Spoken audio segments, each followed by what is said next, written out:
Iran America இடையிலான போர் சூழல் காரணமாக கடந்த மார்ச் முதல் இந்தியாவின் கச்சா எண்ணெய் மற்றும் எரிவாயு வர்த்தகம் தடைபட்டிருக்கிறது. இதனால் தற்போது சென்னையில் கேஸ் தட்டுப்பாடு அதிகரித்துள்ள நிலையில் உணவு விலையும் உயர்ந்திருக்கிறது. இதுகுறித்த கூடுதல் விவரங்களை எமது செய்தியாளர் சுரேஷ் வழங்க கேட்கலாம். நேரில் இணைந்திருக்கிறார். வணக்கம் சுரேஷ். கேஸ் தட்டுப்பாடு காரணமாக உணவகங்களில் விலை உயர்ந்திருக்கிறது. இது குறித்து உணவக உரிமையாளர்களும் வாடிக்கையாளர்களும் என்ன சொல்றாங்க? எப்போது கேஸ் தட்டுப்பாடு சரியாகும்? விவரங்கள். வணக்கம் சரவணன். ஈரான், அமெரிக்கா, இஸ்ரேல் இடையான போர் சூழல் என்பது மார்ச் மாதத்திலிருந்தே தொடர்ச்சியாக நடைபெற்று வருகிறது. இதன் காரணமாகவே கச்சா எண்ணெய் மற்றும் எரிபொருள் கேஸின் இந்தியாவிற்கு வருவதற்கு தடை ஏற்பட்டிருக்கிறது. இந்தியா பொறுத்தவரை குறிப்பாக வளைகுடா பகுதியிலிருந்து தான் அதிக அளவு கச்சா எண்ணெயும் கேஸ் போன்றது இறக்குமதி செய்யப்படுகிறார்கள். இதன் காரணமாகவே தொடர்ச்சியாக ஒரு மாதத்திற்கு மேலாக இந்த போர் என்பது நடைபெற்று வருகிறது. அதனால் இந்தியாவுக்கு வரக்கூடிய கேஸ்கள் என்பது ஒரு மிகப்பெரிய அளவில் இந்த தட்டுப்பாடு ஏற்பட்டிருக்கிறது. ஏனென்றால் இந்தியா நாம் அப்படி எடுத்துக்கொண்டால் கிட்டத்தட்ட வளைகுடா பகுதிகளில் இருந்துதான் 65% 75% என்பது நாம் இறக்குமதி செய்யப்படுகிறோம். அதிலும் குறிப்பாக ஈரான் போன்ற நாடுகளில் அதிக அளவுகளில் எரிபொருளும் கேஸும் நாம் இறக்குமதி செய்யப்படுகிறோம். இதன் காரணமாக தான் இந்தியாவுக்கு ஒரு மிகப்பெரிய அளவில் ஒரு தட்டுப்பாடு என்பது ஏற்பட்டிருக்கிறது. இதன் காரணமாகவே இங்கே இருக்கக்கூடிய சென்னையில் இருக்கக்கூடிய பல உணவகங்களுக்கு சரியாக கேஸ் என்பது வராமல் இருக்கிறது. தற்போது கேஸ் என்பது முன்பு கிட்டத்தட்ட ஒரு 1850 ரூபாயிலிருந்து 2000 ரூபாய்க்கு விற்பனை செய்யப்பட்டிருந்தது. இந்த தட்டுப்பாட்டின் காரணமாக கிட்டத்தட்ட 4000 ரூபாயிலிருந்து 5000 ரூபாய் வரை கேஸுடைய விலை என்பது அதிக அளவில் விற்பனை செய்யப்பட்டு வருகிறது. ஏனென்றால் கூடுதலாக விலை கேஸை கொடுத்து வாங்கக்கூடிய ஒரு சூழல் ஏற்படுகிறது. இதன் காரணமாகவே உணவகங்களில் பல இடங்களில் சில கடைகள் மூடப்பட்டிருக்கிறது. ஒரு சில கடைகள் மட்டுமே என்பது தற்போது நடைபெற்று வருகிறது. இந்த கடைகள் கூட வாடிக்கையாளர் என்பது எண்ணிக்கை என்பது குறைந்த அளவில் காணப்பட்டு வருகிறது. அது மட்டும் இல்லாமல் உணவுடைய விலையம் சற்று கூடுதலாக விற்பனை செய்யப்பட்டு வருகிறது.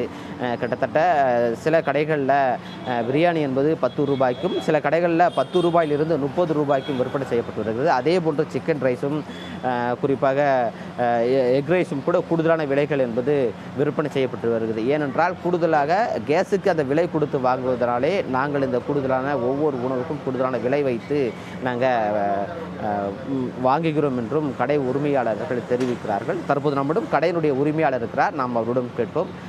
சார் வணக்கம் சார். கூடுதலாகவே தற்போது கேஸினுடைய விலை அதிக அளவில் விற்பனை செய்யப்பட்டு வருகிறது. அதே போன்று சில இடங்களில் உணவுகள் விலையும் கூடுதலாக விற்பனை செய்யப்பட்டிருக்குது. அது முக்கியமாக எதனால் சார்? கேஸால் தான் சார். கேஸால் தான் விலை அதிகமாக போகும். நாங்கள் விற்கணும் எங்களுக்கு ஒன்றும் அவசியம் கிடையாது. பட் கேஸ் இந்த அளவுக்கு விற்கிறதுனால நாங்கள் 10 ரூபா சேர்த்து விற்கிறோம். 10 20 அதாவது ஐட்டத்துக்கு தகுந்த மாதிரி. மற்றபடி அதிகமாகலாம் வைக்க முடியாது. ஒரு 10 ரூபா கேஸுக்கோசரம் வச்சு விற்க வேண்டியதாக இருக்குது.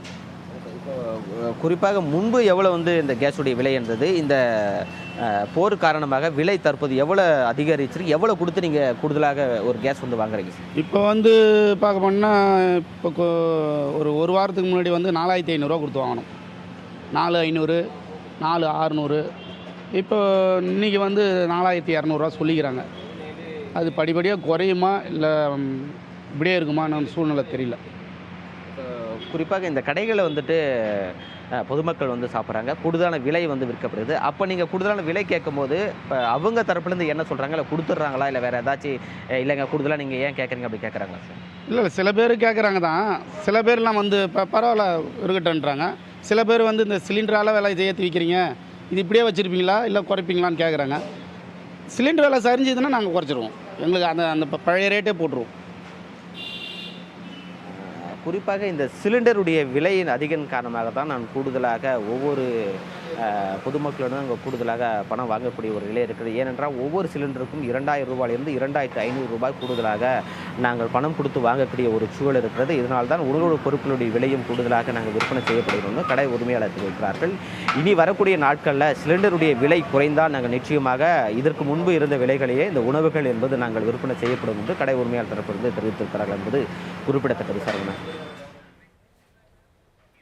சுரேஷ், கடைக்கு வழங்கக்கூடிய அந்த எரிபொருளின் விலை உயர்த்தப்பட்டிருக்கிறது. அதே விலையில் வழங்கப்படுகிறதா? கடந்த சில நாட்களுக்கு முன்பு கள்ளச்சந்தையில் பதுக்கி வைத்து விற்கப்படுவதாகவும் தகவல் வெளியானது. இது குறித்து என்ன சொல்லப்படுது?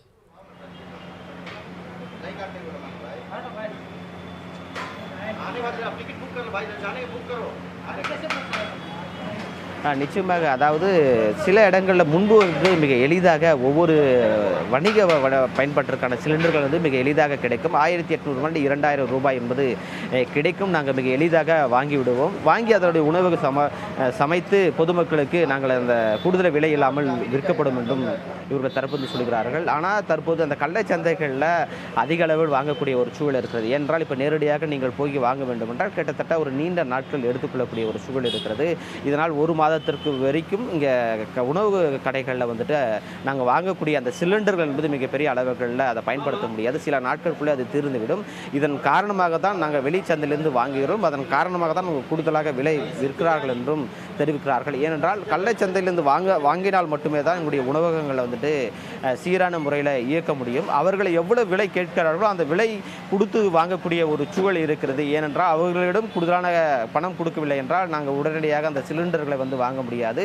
அப்படி வாங்க முடியாத ஒரு சூழல் ஏற்பட்டால் எங்களுடைய கடை என்பது நடத்த முடியாத ஒரு சூழல் ஏற்படும். அதனால் எங்களுடைய நிதிச்சுமை வந்து கூடுதலாக இருக்கும். இதன் காரணமாக தான் நாங்கள் கள்ளச்சந்தையில் கூடுதல் பணம் கொடுத்து தற்போது நான் வாங்கி கொண்டு இருக்கிறோம் என்றும் தெரிவிக்கிறார்கள். அது மட்டும் இல்லாமல் இது வரக்கூடிய நாட்களில் அவர் கூடுதலாக எவ்வளவு சொன்னாலும் நாங்கள் வாங்கக்கூடிய ஒரு நிலை தான் இருக்கிறோம். ஏனென்றால் நாங்கள் ஒரு உணவகத்தை வைத்து நடத்தக்கூடிய ஒரு சூழல். இது தினசரியாக எரிபொருள்கள் தேவைப்படக்கூடிய ஒரு சூழல் இருக்கிறது. அதன் காரணமாக தான் நாங்கள் வாங்கக்கூடிய ஒரு நிலையை இருக்கிறது. உடனடியாக சரி செய்யப்பட வேண்டும் என்று ஒரு தரப்பிலிருந்து சொல்கிறார்கள். சரவணன், எரிபொருள் தட்டுப்பாடு குறித்தும் அதனால் ஏற்பட்டுள்ள தாக்கம் குறித்தும் விவரங்களை விரிவாக நேரலையில் வந்து பிரத்யேக காட்சிகளுடன் வழங்கியமைக்கு நன்றி சுரேஷ்.